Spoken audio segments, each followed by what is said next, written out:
네, 보신 것처럼 미국의 실리콘밸리 은행 파산 사태가 전 세계 금융권에 충격을 안긴 가운데 국내 예금자 보호 제도에 대한 관심도 높아지고 있습니다. 정치권에서는 국내 금융 시스템을 손봐야 한다는 목소리도 커지고 있는데 자세한 소식 김대종 세종대 경영학부 교수, 권혁중 경제평론가와 함께 짚어보겠습니다. 어서 오십시오. 예, 안녕하십니까. 네, 안녕하십니까. 네, 미국의 실리콘밸리 은행 파산 사태로 인해서 예금자들의 불안감도 높아지고 있습니다. 네. 금융위기 심각한 건 아니었지만 이게 갑자기 폭락한 거에 대해서 많은 분들이 이제 불안감을 떨치고 있는데 네. 그 배경은 뭐라고 좀 보십니까? 일단 신뢰성이었다. 그러니까 금융은 사실 신용으로 돌아가는데 그 신용이 딱 깨졌다라고 보시면 되겠는데요. 근본적인 이유는 사실 급격한 금리 인상부터 시작을 했습니다. 실리콘밸리 뱅크 같은 경우에는 이제 기술에 관련된 회사들과 주요 고객이었거든요. 네. 근데 갑작한 금리 인상이 되다 보니까 기술 기업들이 사실 업황이 되게 좋지 않았거든요. 그러면 그동안 내가 이제 예금했던 것을 다시 찾으려고 했다 보니까 많은 돈을 빼가게 됩니다. 그러면 실리콘밸리 뱅크에서 돈을 빼가게 되는데 근데 유동성에 문제가 생겨요. 그래서 네. 어쩔 수 없이 이제 채권을 팔게 되는데요. 무슨 말도 안 되는 게 지금 채권 가격이 엄청나게 떨어진 상태였습니다. 그러니까 비싸게 채권을 사다가 낮은 가격으로 채권을 팔다 보니까 그다가 손실이 날 수밖에 없어요. 기업 입장에서, 은행 입장에서. 근데 그 소식이 SNS 이런 네. 걸 타고 급격하게 퍼져나갑니다. 그러니까 예금주주라든지 아니면은 이런 어떤 VC들, 벤처 캐피탈 쪽에서 소문이 나다 보니까 급격하게 또 예금이 또 빠져나가게 되는 이런 뱅크런 현상이 일어났었거든요. 그래서 SNS의 파급 효과가 굉장히 큰 영향을 했고 무엇보다 폰뱅킹, 스마트 뱅킹 네. 이런 것을 통해서 순식간에 예금이 빨리 나갔다라고 볼 수가 있겠고요. 사실 뱅크런이 사실 2일 만에 일어났고요. 파산 3일 만에 일어났습니다. 그러니까 한마디로 정말로 빛의 속도로 일어났다고 보시면 되겠는데 그 중심에는 이런 어떤 기저적인 현상들이 있었다라고 좀 말씀을 드립니다. 네, 초고속 파산의 원인으로는 뱅크런이다 이렇게 말씀을 해주셨는데 아무래도 국내 은행 등에 대한 우려도 그로 인해서 더 커지고 있는 것 같거든요. 과거에도 비슷한 사태가 있지 않았습니까? 예, 맞습니다. 우리나라에서 뱅크런이 대규모로 일어났던 것은 1997년도 IMF 때고요. 그다음에 네. 2011년도에 저축은행 사태가 이제 두 가지였었습니다. 근데 지금은 더 위험해졌다. 지금 대한민국은 전 세계에서 스마트폰 보급률이 1위입니다. 전 국민이 스마트폰을 가지고 있고 지금 스마트폰을 이용하는 사람들이 PC 이용자보다 한 90% 정도 이용하고 있습니다. 대부분이 스마트폰을 이용한다는 겁니다. 그래서 우리나라가 스마트폰에 대한 보급률이라든지 전자정부라든지 통신 인프라 세계 1위이기 때문에 만약에 우리가 뱅크런이라고 하는 것은 대량 인출 사태를 말하는 겁니다. 네. 앞에서 말씀드린 것처럼 실리콘밸리 은행이 자산이 한 270조 원 정도 되고 미국에서 16위 정도입니다. 굉장히 튼튼한 은행이었지만 하루에 인출된 금액이 한 55조 원에 이르렀거든요.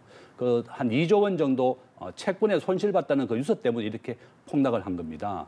결론은 우리나라는 더 위험하다. 우리나라는 지금 마이데이터 산업이라든지 오픈 뱅킹이라고 해서 나의 스마트폰 하나에 보면 정권사, 보험, 모든 자산과 예금이 다 나와 있고요.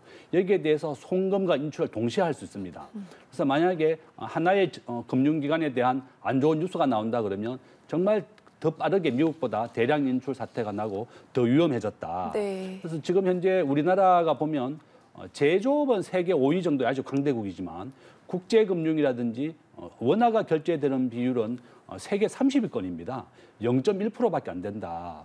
그래서 우리나라가 그 어떤 나라보다도 스마트폰 뱅크런이 일어나기가 쉽고 또 정부도 국제금융에 대한 원화의 결제율도 너무 낮고 또 금융이 좀 취약한 상황입니다.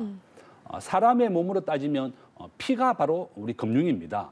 그러니까 우리가 제조업은 아주 강한 나라지만 이 금융이 약하기 때문에 정부는 더더욱 철저한 대비를 해야 된다. 이렇게 네. 말씀드립니다. 말씀해 주신 것처럼 요즘에 모바일 뱅킹 굉장히 많이 사용하고 있고요. SNS 통해서 빠르게 이런 소식들이 확산되기 때문에 비슷한 사태가 또 일어날 수도 있는 거 아니겠습니까? 그와 관련해서 대응책이 좀 필요할 것 같아요. 저는 정부가 좀 더 금융을 확장해야 되겠다. 정부가 최근에 작은 은행을 만든다든지 대출 전문 은행을 만든다고 했는데 그래서 좋은 대안은 아닌 것 같습니다. 최근에 어제 날짜로 확진되었습니다. 스위스에서 세계 스위스 두 번째 은행입니다. 크레디트 스위스 은행이라는 데가 파산을 했습니다. 네. UBS가 인수를 했는데요. 여기에서 보면 또 채권, 코코본드라고 그래서 스위스 은행이 자체 발행한 채권에 대해서는 전액 상각 처리를 했습니다. 23조 원 정도 됩니다. 그래서 결론은 정부가 특화된 은행을 만들겠다고 했는데도 굉장히 위험해졌다. 우리나라의 국민은행의 시가총액이요, 지금 20조 원밖에 안 됩니다. 미국의 JP모건이 한 500조 원 정도 됩니다. 우리나라보다 25배나 크다. 한국의 KB국민은행의 대주주는 75%가 외국인 대주주입니다. 그래서 뭐 배당을 해줘봤자 외국인들만 다 가져가는 거다. 그래서 결론은 정부가 우리의 금융도 더 육성하고 성장을 시켜서 대형화시키는 것이 이런 위험에 대비할 수 있다. 또 이렇게 또 말씀드립니다. 알겠습니다. 말씀해 주신 것처럼 실리콘밸리 은행 사태로 인해서 예금 보호에 대한 우려가 커지고 있습니다. 그렇기 때문에 예금자 보호 한도를 상향해야 된다. 이런 목소리도 나오고 있고 정치권에서도 비슷하게 주장을 하고 있는 거죠. 네, 그렇습니다. 뭐 여야나 지금 네. 예금자 보호 금액 한도를 지금 5천만 원입니다. 네. 이걸 이제 1억 원으로 올리고자 하는 이제 모습들이 지금 보여지고 있고요. 일단 야당 쪽에서는 이제는 법률안을 개정안을 몇 가지 냈습니다. 그래서 이거를 법률화하자라고 냈는데 일단 1억 원으로 올리자라고 이제 얘기를 하고 있고요. 근데 이제는 1억 원으로 법률화하면 문제가 하나 생기죠. 네. 만약에 그 이상으로 되면 어떻게 되냐? 부작용이 좀 일어날 수 있거든요. 그래서 이제 같이 낸 게 만약에 특수한 경우, 뭐 뱅크런이 일어난다든지 특수한 경우 같은 경우에는 뭐 무제한으로 사실 예금자 보호를 해주는 이런 단서도 사실 달았습니다. 그래서 이러한 부분에 대해서 지금 민주당 쪽에서 이제 얘기가 나오고 있고 사실 지금의 예금 보호 제도 같은 경우에는 이제 5천만 원까지라고 말씀드렸잖아요.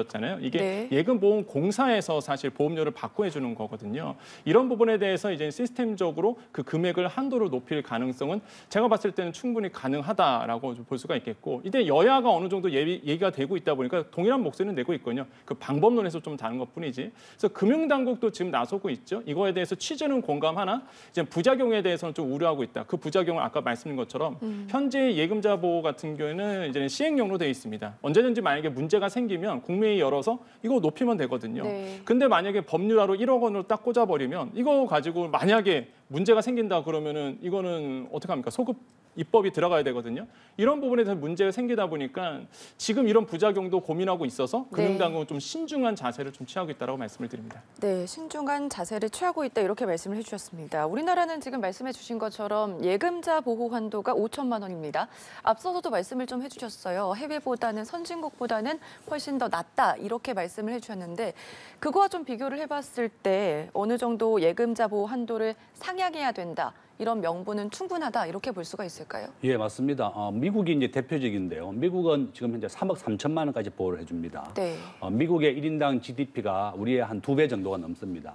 우리 대한민국이 현재 기준으로 한 3만 3천 불 정도 되고 미국이 7만 5천 불 정도 됩니다. 근데 미국은 3억 3천이니까 우리가 그 비율대로 한다 그러면 1억 원이 좀 더 넘어야 된다. 우리와 GDP가 비슷한 일본이 현재 1억 원까지 예금자 보호를 해주고 있고요.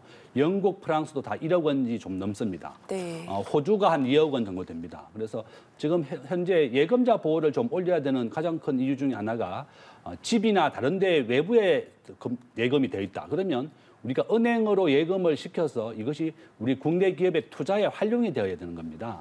우리가 집에 금고에 보관된 금액도 많거든요. 지금 현재 우리나라에서 예금자 보호는 원금과 이자를 합쳐서 5천만 원입니다. 그래서 본인이 예금을 4,500만 원만 해야 되는 거예요. 이자가 붙어서 5천만 원이 넘어가게 되면 국가가 이 사람은 돈이 많은 사람이기 때문에 보호를 안 해주는 겁니다.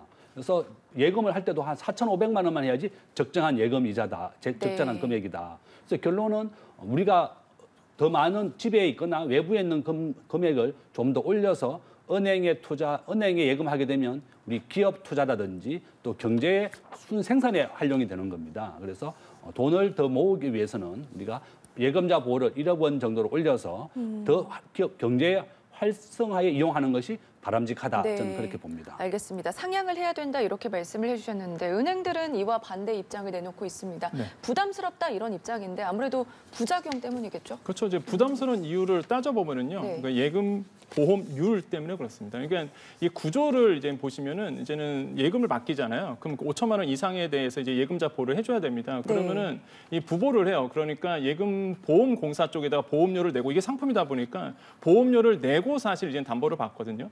그러니까 예금자 보험, 이 예금 보험률을 좀 따져보셔야 되겠는데 은행 같은 경우에는 차트해 보시지 0.08%입니다. 사실 부담은 없어요.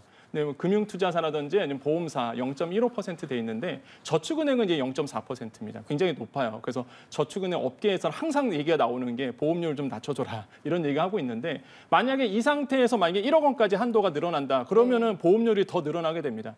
그러면 금융권 입장에서는 은행들 입장에서는 싫어하거든요, 사실. 그럼 누가 이거를 책임져서 더 낼 거냐? 그래서 이제 논란이 나오는 게 이게 소비자한테 전가될 수도 있다 이런 우려운 목소리가 이제 나오고 있는 것이고 두 번째로는 아까 말씀드린 것처럼 입법의 부작용이라고 말씀드릴 수 있어요. 아까처럼 1억 원 이상으로 만약에 부작용이 난다 그러면은 이거 소급 입법을 해야 되거든요. 만약에 법률화되면은. 그래서 이런 부분도 이제는 논란이 좀 되고 있는 부분, 이 두 가지 측면이다라고 말씀을 드립니다. 예, 그래서 과거에 예금보호공사 사장은 예금자와 이제 금융사가 함께 분담을 해야 된다 이런 얘기를 좀 내놨었거든요.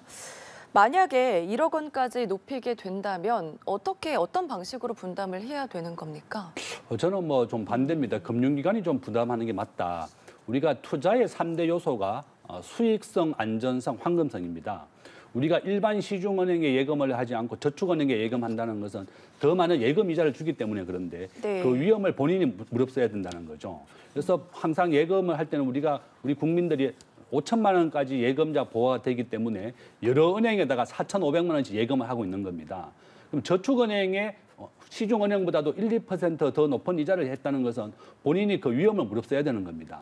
또 예금자 보호금액도 마찬가지다. 저는 이것을 우리가 소비자와 은행이 나눈 것보다는 최근에 우리 은행들이 성과급 잔치를 많이 벌였습니다. 본인들이 은행이 기준금리에다가 대출금리를 정할 때 가상금리를 적정하게 한 2, 3% 붙여서 해야 되는데 뭐 4, 5% 정도 기준금리가 오른 것보다도 더 많은 대출 이자를 받게 되어서 국민들이 원성을 샀었죠. 이와 같이 은행들은 자금 여력이 있고 그렇다 그러면 보험료를 낸다든지 이런 실리콘밸리 은행과 같이 국제 금융 위기에 대비해서 현금을 비축해야 되는데 이렇게 성과급 잔치를 벌였다는 겁니다. 저는 이와 같이 보험료도 충분하게 은행이 지금 현재 충분히 감당할 수 있습니다. 소비자가 전가라고 하는 것은 우리가 지금 예금자 보호를 미국이나 일본 수준을 올려야 되는데 이렇게 뭐 구더기 무서워서 장 못 담근다는 것 같이 어떤 우려 때문에 하는 것은 바람직하지 못하다. 세계적인 추세가 예금자 보호를 올려야 되겠고 우리가 지금 예금자 보호 5천만 원은요. 22년 전에 정한 겁니다. 2001년도에 금융위기 IMF 이후에 사람들이 너무나 불안하기 때문에 2천만 원에서 5천만 원을 올렸거든요. 지금 그 이후에 우리나라 1인당 GDP가 3배 올랐습니다. 물가 수준은 4배는 올랐습니다. 서울의 평균 집값이 지금 12억 원 정도 됩니다.